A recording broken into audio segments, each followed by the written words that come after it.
In the shadow of the Black Keep, on the other side of a well-hidden doorway, we find ourselves in a lush green country, a land that stands in stark contrast to the darkness of Messmer's Keep, where we just came from. Heading east, we come across two tree sentinels, and shortly thereafter, we find what they were guarding: a small village, the Shaman Village. Upon entering, it's easy to tell that there's something to discover here. The ambiance changes dramatically. The music, the colors, the gold. There are 4 lonely huts in the Shaman Village, and when you approach each one, you can see what look to be doves flying out of holes in the rooftop, showing us that, like many other towns and ruins in this game, this place has been long abandoned. There are no NPCs here, nor enemies to fight, just us.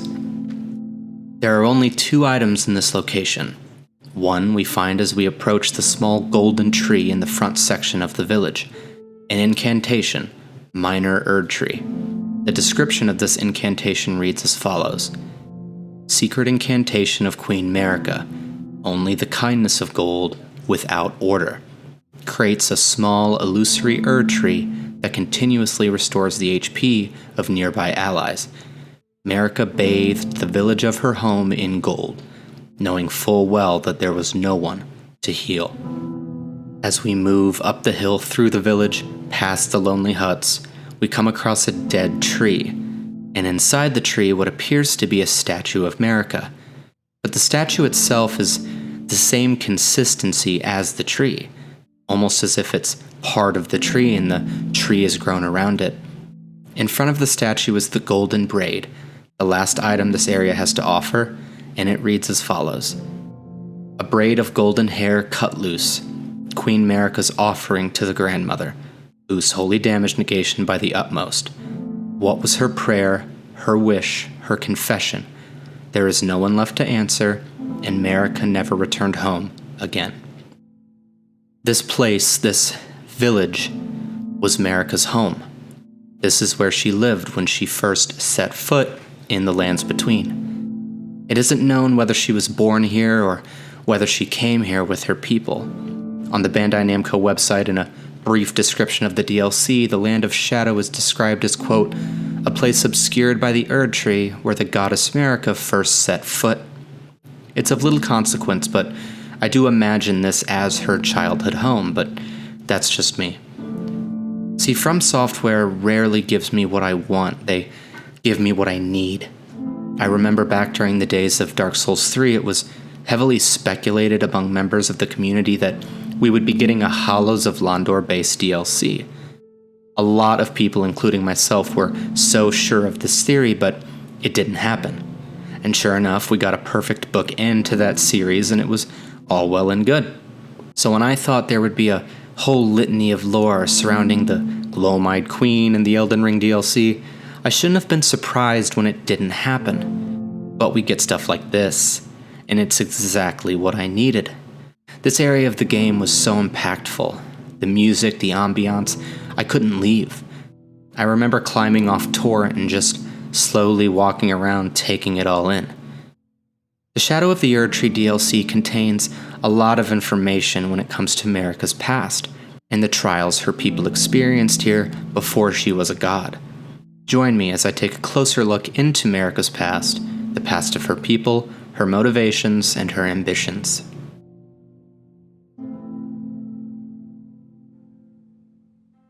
The Shaman Village exists curiously close to the Finger Ruins of Dio.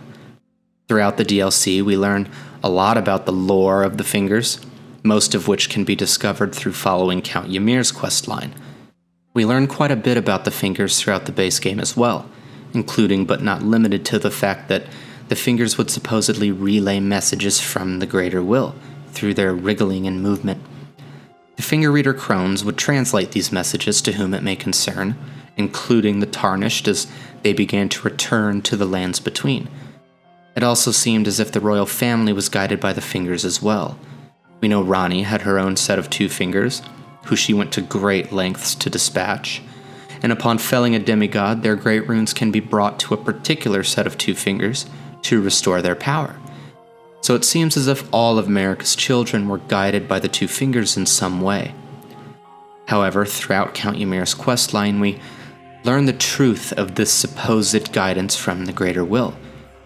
When first meeting Ymir and asking about glintstone sorcery, he says the following: "Long ago, we began as stardust, born of a great rupture far across the skies. We too are children of the Greater Will. Is that not divine?" This quote nearly confirms what's been long theorized by members of the community, that the Greater Will is not just some outer god, just another of the many we see manifest in the lands between. But the Greater Will is God, or whatever you want to call it. The Greater Will is the beginning. Hayata sort of confirms this in the base game when she says, quote, "All that there is came from the one great. Then came fractures and births and souls. But the Greater Will made a mistake. Torment, despair, affliction, every sin, every curse, every one born of the mistake." End quote. So while this may have been fairly clear in the base game, Ymir all but confirms it. Later on in his quest, after blowing the first bell at the finger ruins of Rhea, you can ask Ymir about the nature of the world. He says the following: "They were each of them defective, unhinged from the start. Marika herself, and the fingers that guided her. And this is what troubles me. No matter our efforts, if the roots are rotten, then we have little recourse." After blowing the second bell at the finger ruins of Dio, you can ask Ymir about the nature of the world again. He says the following: "Do you recall what I said, that Marika and the fingers that guided her were unsound from the start? Well, the truth lies deeper still. It is their mother who is damaged and unhinged. The fingers are but unripe children, victims in their own right." End quote. So what exactly does Ymir mean when he calls the fingers unhinged? Well, it seems he's referring to their attachment to the Greater Will itself. The Staff of the Great Beyond is a remembrance weapon you can get from the remembrance of the Mother of Fingers. Its item description reads as follows: "The Mother received signs from the Greater Will, from beyond the microcosm. Despite being broken and abandoned, she kept waiting for another message to come." So Matir, the Mother of Fingers, is clearly not receiving guidance from the Greater Will anymore. She has been abandoned, and in turn has abandoned her, quote, children. Ymir draws a bit of a parallel between the fingers and Marika when he speaks about what Mikla has come to the Lands of Shadow to do. He says, quote, "Every young Mikla saw things for what they were. He knew his bloodline was tainted, his roots mired in madness, a tragedy if ever there was one, that he would feel compelled to renounce everything when the blame lies squarely with the mother." End quote. So Ymir wants to become the new Mother of Fingers, seeing as Matir has abandoned her children. The blame for the fingers' unhinged guidance lies with the mother, and this is his goal. But what all this information tells us about the nature of the Greater Will, its relationship with the fingers, and so on, is that the fingers have likely not been receiving guidance from the Greater Will for a very long time. Ymir says unhinged from the start. Now we can't be sure where this start is exactly, but when referring to the guidance they gave to Marika from her beginnings, he does say that the fingers that guided her were unhinged. So it can be assumed that Matir hasn't been receiving guidance from the Greater Will since long before Marika met the fingers. And since Matir has abandoned her children, who are they talking to? This has pretty big implications for the base game. When the two fingers speak to us through Inya at the Round Table Hold, who are we talking to? Marika? The fingers themselves, devoid of any form of guidance from the Greater Will? And if they've been disconnected from the Greater Will for so long, why do they go still when they're supposedly conferring with the Greater Will? Who are they conferring with? To me, the fingers are clearly denizens of another world, or they come from the, quote, microcosm. The remembrance of Matir, Mother of Fingers, states, quote, "The mother of all two fingers and finger creepers was in turn a magnificently gleaming daughter of the Greater Will, and the first shooting star to fall upon the lands between," end quote. The finger ruins of Rhea and Dio look like crash sites, especially Rhea, seeing as it's in this giant canyon, but both finger ruins have practically no vegetation growing around them. And we know that the Newmen are denizens of another world as well.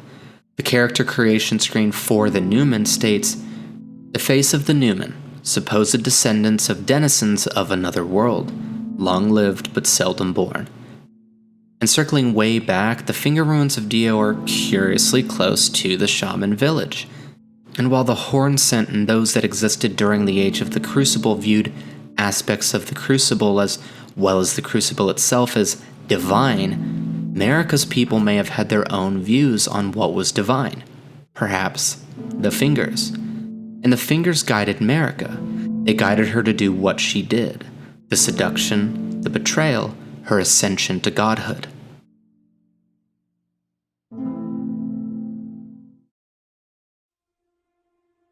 Not much is known about the seduction and the betrayal, but we can certainly speculate.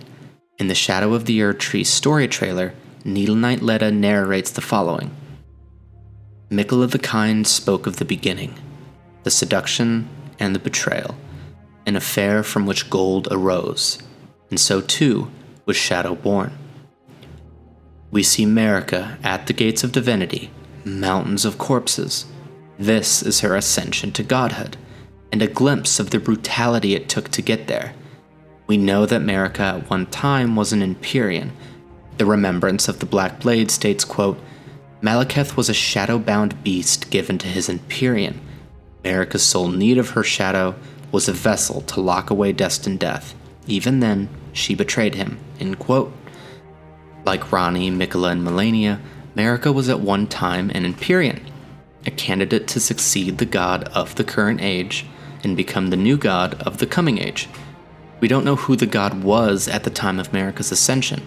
We do know, however, that there were gods and consorts long before Marika's time, given what we know about Placidusax and the god that abandoned him. So the seduction and the betrayal is likely referring to Marika seducing those in high places, perhaps the god of that age, getting close to that god and betraying that god, taking her godhood by force. If you recall the Hornsent Grand Dam, the old crone we find in Bellarat Tower Settlement, who will only really talk to us if we're wearing the Divine Beast helm? Well, if you talk to her a few times after defeating the Divine Beast Dancing Lion while wearing the Divine Beast helm, she will give you an incantation called Watchful Spirit. The item description reads as follows. An entreaty received from the Empyrean Grand Dam. Take vengeance upon Mesmer and his lot. They who betrayed us, aye, they who burned us. Let them face in the wrath their just deserts. They who betrayed us. It references a betrayal. Mesmer's army wasn't just some random army that burned the Hornsent. They were in some way and at some point trusted by the Hornsent. Likely, Marika was trusted, not Mesmer himself. Mesmer's armor description reads, On his mother's wishes, Mesmer made himself a symbol of fear, undertaking the cleansing crusade she desired. Direct thy maledictions, thine ire and thy grief, towards me alone. The betrayal of the Hornsent was only carried out by Mesmer. He was acting on Marika's orders. But when Needle Knight Leda narrates the seduction and the betrayal, an affair from which gold arose, it's not entirely clear whether she's referring to Marika's betrayal of the Hornsent in the form of Mesmer's crusade, or the betrayal of the previous god whom she succeeded. While I tend to believe it's the latter, the description of Watchful Spirit still makes me wonder. With a name like Empyrean Grand Dam, I would assume the old crone would have been around for a long time. And it's likely she was around when Marika seduced and betrayed the god of the previous age. Perhaps Empyrean Grand Dam was formerly charged with anointing those worthy with the title of Empyrean, before the two fingers took that job. And perhaps Marika got close to her in the time before her godhood. Again, the golden braid item description reads, A braid of golden hair cut loose, Queen Marika's offering to the grandmother. What was her prayer, her wish, her confession? There is no one left to answer, and Marika never returned home again. If I haven't made myself exactly clear, I believe that the Empyrean Grand Dame was the grandmother that Marika offered her braid to. I believe that the Empyrean Grand Dame was seduced by Marika. Not that she was the god of the previous age, but that she was a person of high status within Hornsent society, and Marika used her as a tool to enact her revenge. Marika got close to her, became a named Empyrean as a possible candidate for Godhood, and then enacted her plan to overthrow that god of the previous age. And how she did that? Well, we can only speculate. But why she did that, we can almost certainly answer. South of the Cathedral of Manus Metyr is another seemingly abandoned town, full of jars and spirits, the Bonny Village. However, this village actually isn't abandoned. There's a number of greater potentates roaming the village who are hostile if you get too close. These potentates stand in contrast to what seems to be the ideal candidate for a potentate in the base game. When we speak to Jar Baron, the small jar NPC in Jarburg, he tells us our hands are too rough to be the village potentate. And later on, if you follow the quest, Dialos ends up becoming the potentate of Jarburg, and Dialos is clearly a gentle soul. He did end up defending the village from a band of hostile perfumers, but throughout the game, Dialos speaks of his warrior aspirations only to realize he was never meant to be a warrior and his place was with the jars, clearly a gentle man. That being said, it's a bit shocking when we enter Bonny Village and the greater potentates are quite aggressive. Not that this is overly important lore-wise, but it does show us that the idea of what a potentate is has drastically changed with time. All of the greater potentates' cookbooks that we find in the DLC have virtually the same item description, and they read as follows. Haunted by the grotesque practice of his village of birth, he stuffed great pots with all manner of things. So we have a potentate who, due to his disgust with whatever was going on in his village, began stuffing pots with red flesh mushrooms, black fireflies, fergal blooms, fly mold, and so on and so forth, which is, lore-wise, how we ended up with the recipes to create various different types of hefty pots. But what was the grotesque practice of his village of birth? Outside a ruined house known as the Whipping Hut in the Bonny Village, a Hornsent ghost NPC has the following to say. For pity's sake, your place is in the jar. Nigh sainthood itself awaits you within. For shamans like you, this is your lot. Life for you accorded for this alone. The Hornsent were putting shamans in the jars, but this was supposedly a sacred practice. If nigh sainthood awaits within the jars, why wouldn't the shamans go willingly? Well, in the same place inside the Whipping Hut, we find the Tooth Whip.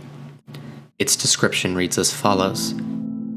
Whip bestrewn with rotting, misshapen teeth, filthy and seething with disease, the teeth are embedded in the whip and dose the victim with deadly poison upon each strike. As the wounds ripen, they grow inflamed and ooze pus. The flesh of the shamans was said to melt harmoniously with others. And the Ash of War reads, painful strike, a chastening whip strike honed to maximize pain. The Belurat Jail and the Bonny Jail both show us what the outcome was of this grotesque practice with the jar innard's enemy. Aggressively swollen, oozing pus and blood. These horrifying enemies are the result of the Hornsent practice of jarring shamans. Inside the Belurat Jail, there's another ghost NPC who has the following to say. Oh please not the jar, anything but that. I promise I won't ever do it again. I swear a living saint I'll surely be. Please you must forgive me please.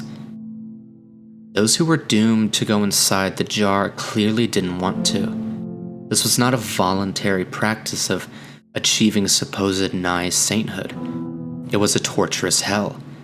And perhaps those put inside the jars did achieve nigh sainthood. We don't really know the implications of that or what exactly that means. But regardless, we do know that the practice itself was brutal, and those that were jarred did not go willingly. Even if this was viewed to be a a sacred practice of the horn scent, there were clearly those who were bothered by it, given the description of the Greater Potentate's cookbook. Again, quote, haunted by the grotesque practice of his village of birth, he stuffed great pots with all manner of things. This reminds me of the practice of hunting omen in the base game. The current order, the Golden Order, did not approve of omen kind wandering the lands between freely. They were hunted and captured as children, their horns excised, and those that survived the process lived as slaves. Only the omen of noble birth were allowed to live with their horns untouched, in the sewers beneath the capital. However, this brutal practice didn't sit well with all. Perfumer Trisha's ashes read, Trisha was once known as a healer, who dedicated her efforts to treating misbegotten, omen, and all those seen as impure. When her efforts failed, she was their companion as they died, watching over them to ensure that they could pass peacefully, free of pain. Omen killer Rollo's ashes read, Spirit of Rollo, known as the first omen killer. Once a famous perfumer, Rollo imbibed a physic to rid himself of emotion, thus enabling him to enact his nightmarish labor, hunting the omen. One of the reasons I love these games, it's never quite as simple as good versus evil. There's always a bit of nuance to be found. Just as there's lore implying that there were many of Mesmer's soldiers who did not want to go on the Holy Crusade purging the horn scent, and there were those tasked with hunting the omen who didn't want to do so. There were those who saw the practice of putting shamans into jars as grotesque and did not wish to do so.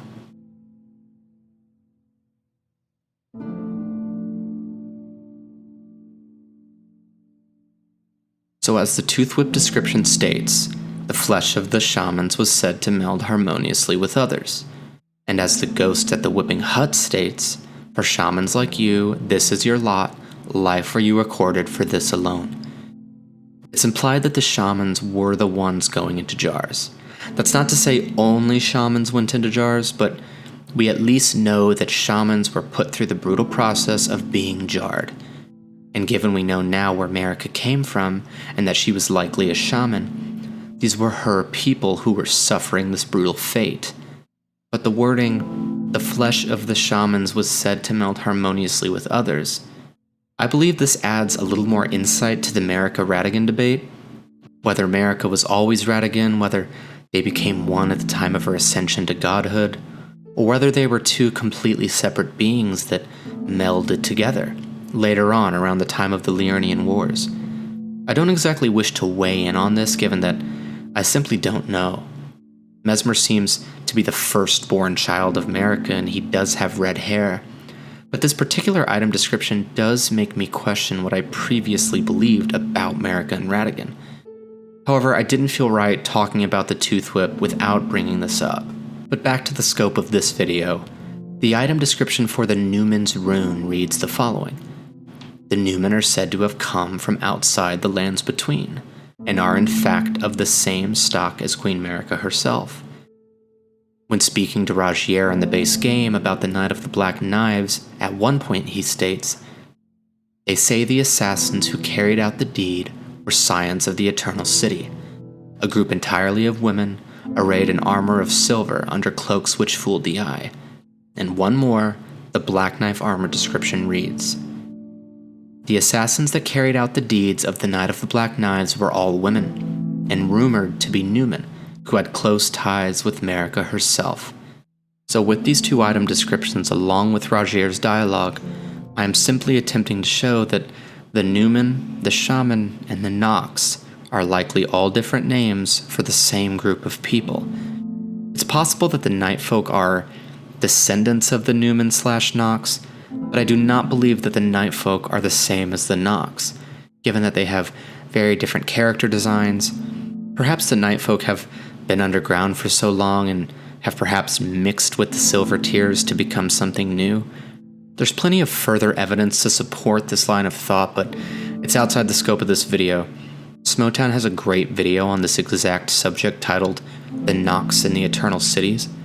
So if you want more information on the differences between the Nightfolk and the Nox, I implore you to check that video out.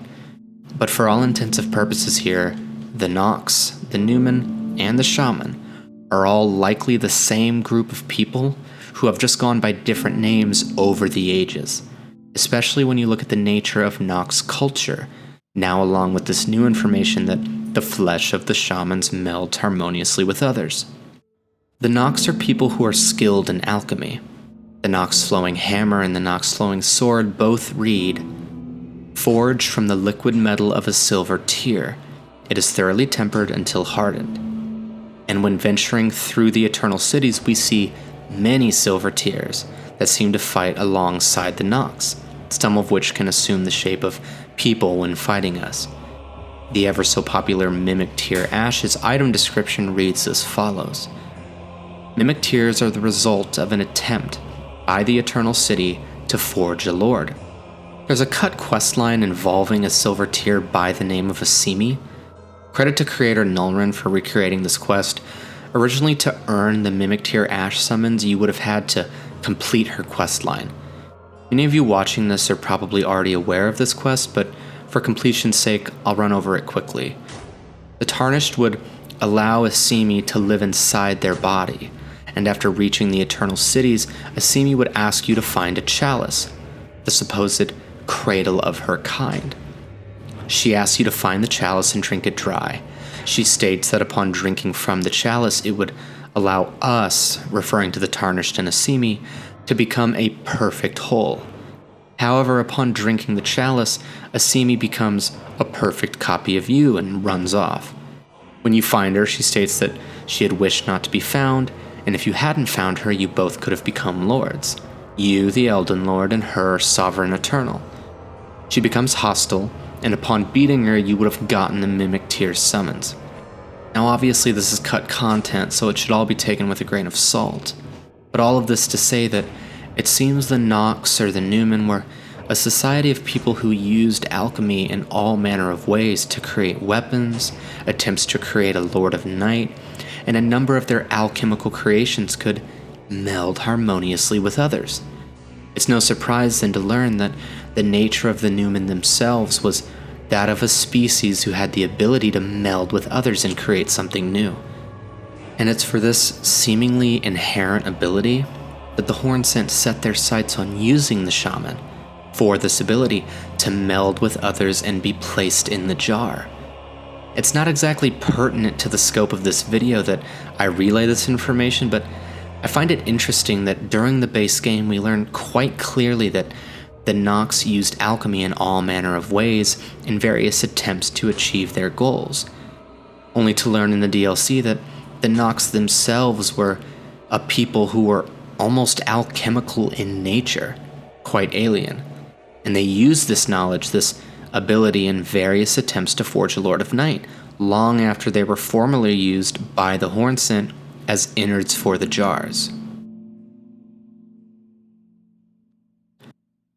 I do not believe that the purging by Mesmer and his forces of the Hornsent was Marika's revenge.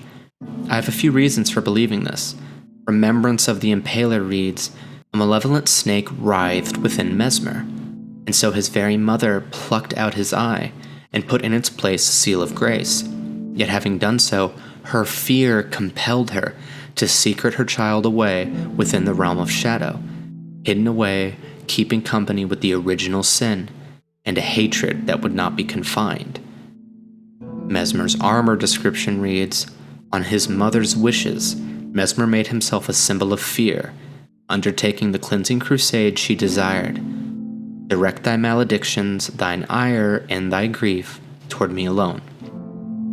I believe Marika's primary motivation for Mesmer's crusade was to secret him away to the Land of Shadow, abandoning him there due to her fear of the abyssal serpent that lie within him. The purging of the Hornsent was a two birds, one stone situation given her hatred for them. It's likely that the Land of Shadow was not veiled and hidden away from the rest of the world until long after Marika had ascended to Godhood. The festive Greece item description reads, the delightful festival is an old tradition, one old enough for the Erdtree to tacitly tolerate its endurance.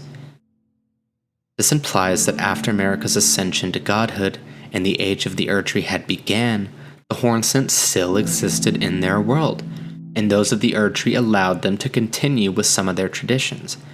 Not to mention, Mikla doesn't necessarily have an easy time getting to the Lands of Shadow. However, there are a number of characters that appear in the Lands of Shadow with no good explanation for being there. The NPCs can be explained away easily enough, assuming they touched the withered arm. But all of Mesmer's forces?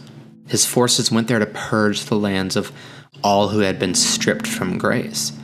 But we know that Marika didn't begin removing grace from people till long after her reign had began.